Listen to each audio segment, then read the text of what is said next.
Hello, good morning সবাইকে। Welcome to our another new blog.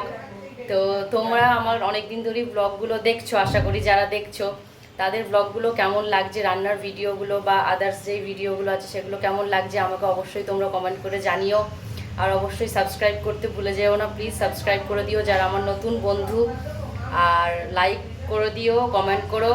তো চলো আজকে তোমাদের একটা নতুন রেসিপি দেখাচ্ছি, সেটা হচ্ছে ডিমের অমলেটের রসা। তো ডিমের অমলেট করে কি করে সেটাকে আলু দিয়ে রসা করব, তো চলো তোমাদেরকে দেখাই। এ দেখো, ফার্স্টেই এখানে তোমার পেঁয়াজগুলো কুচিয়ে নিয়েছি, টমেটো কুচিয়ে নিয়েছি, আর কিছুটা পরিমাণ রসুন থেতো করে নেব। আর এখানে আলুগুলো এইভাবে কেটে নিয়েছি, দেখতেই পাচ্ছ। এই দেখো, আলুগুলো পুরো এরকমভাবে কেটে নেবে তোমরাও। সব মোটা মোটা করেও কাটতে পারো, আমি এরমভাবে একটু পাতলা পাতলা করে কেটে নিয়েছি। এবার এই ডিমটা দিয়ে ফার্স্টে অমলেট করে নেব, তোমাদের দেখাচ্ছি চলো। আর এদিকে একটা বাটিতে মশলা গুলে নিয়েছি, সেটা হচ্ছে দিয়েছি আদা, লঙ্কার গুঁড়ো, আর সামান্য পরিমাণে একটুখানি চিনি। চিনিটা তোমরা চাইলে দিতেও পারো, নাও দিতে পারো, রান্নায় একটু টেস্টটা বাড়ানোর জন্য চিনিটা আমরা অ্যাড করি।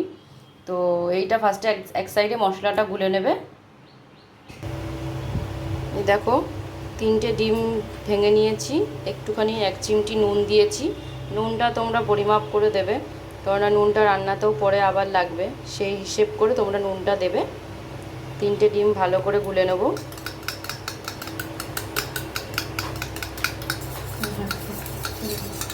তারপর এই কড়াইয়ে দেখো গরম তেল বসিয়েছি।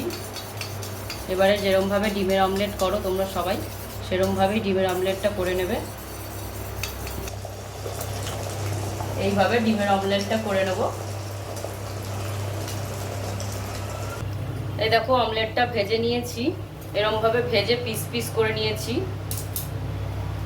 এই দেখো, 2 টুকরো 3 টুকরো তোমরা করতেই পারো। এবারে এইদিকে কড়াইয়ে তেল বসিয়ে দিয়েছি, তেলও গরম হয়ে গেছে, তেজপাতা দিয়ে দিলাম। তেল গরম হয়ে গেছে, এবার আলুগুলো ছেড়ে দিচ্ছি।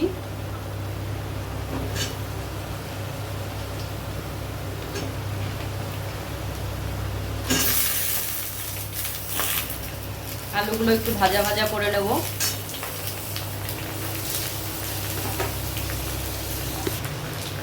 এবারে পরিমাণ মতন একটু নুন দিয়ে দিচ্ছি,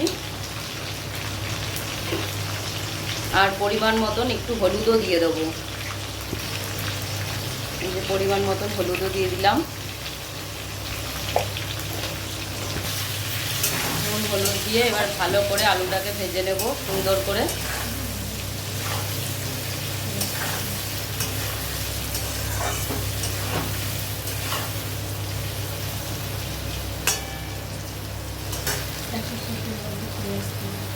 আর একই সাথে পেঁয়াজটাও দিয়ে দেবো, তাহলে একই সাথে ভাজাটাও হয়ে যাবে, আলাদা করে আর ভাজতে হবে না। একই সাথে পেঁয়াজটা দিয়ে দিলাম।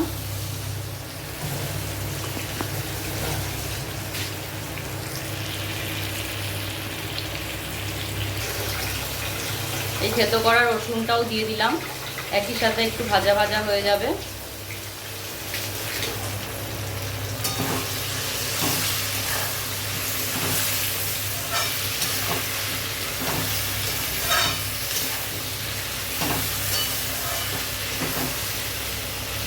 ভালো করে নাড়াচাড়া করে অনেকক্ষণ একটু ভেজে নেব।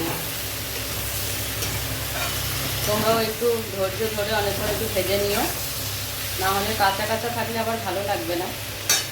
টমেটোটা পরে দেব, আগে একটু পেঁয়াজ রসুন আর আলুটা একটু ভাজা ভাজা হোক, তারপরে টমেটোটা দেব।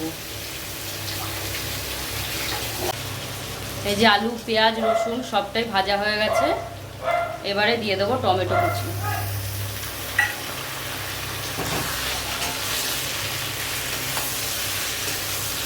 ভালো করে আলু পেঁয়াজ রসুনটা না ভাজলে ভালো লাগে না।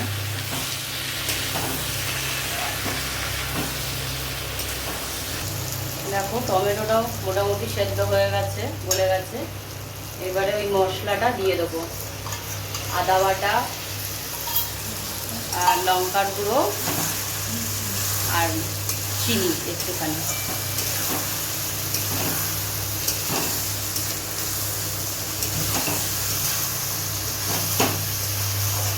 এবারে মশলাটা দিয়ে ভালো করে কষাবো, আর কষানো হয়ে গেলে জল ঢেলে দেবো, ভালো করে কষিয়ে নেব। আর যতটা ঝোল লাগবে ততটা পরিমাণ জল দেবে তোমরা, কারণ এটা পুরোটা টেনে নেবে, ডিমের অমলেটটাও পুরোটা টেনে নেবে ঝোলটা, আর হচ্ছে তোমার আলুটাও একটু জল টানে, তো সেই পরিমাণ বুঝে তোমরা জলটা দেবে ঝোলের জন্য। আলুটাও সেদ্ধ হয়ে গেছে, এবারে জল দিয়ে দেবো।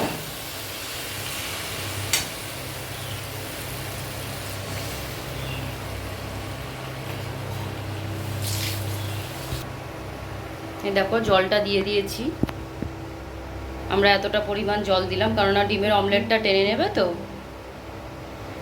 জলটা এবার ভালো করে ফুটুক, টকবক করে ফুটলে ডিমের অমলেটটা দিয়ে দেবো। দেখো ঝোলটা টকবক করে ফুটছে, এবারে আমরা দিয়ে দেবো ডিমের অমলেটটা। তোমরা গোটা গোটাও দিতে পারো, অসুবিধা নেই, পিস পিস করে দিলে সুবিধা অ্যাকচুয়ালি সার্ভ করতে।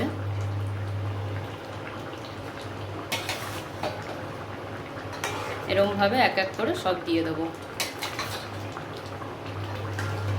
একদিন তোমরা বানিয়ে খেও, আর কেমন লাগলো রেসিপিটা বলবে আমাকে কমেন্ট সেকশানে অবশ্যই।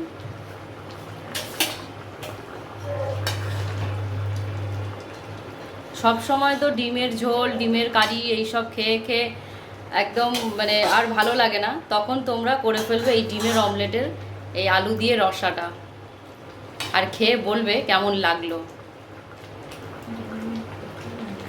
আর এই ডিমের অমলেটটা দিয়ে দিলাম সবটা, 2 মিনিট ফুটে গেলে নামিয়ে নেব, ব্যাস। এইভাবে তোমরা করে ফেলবে একদিন ডিমের অমলেটের আলু দিয়ে রসা। চলো টাটা।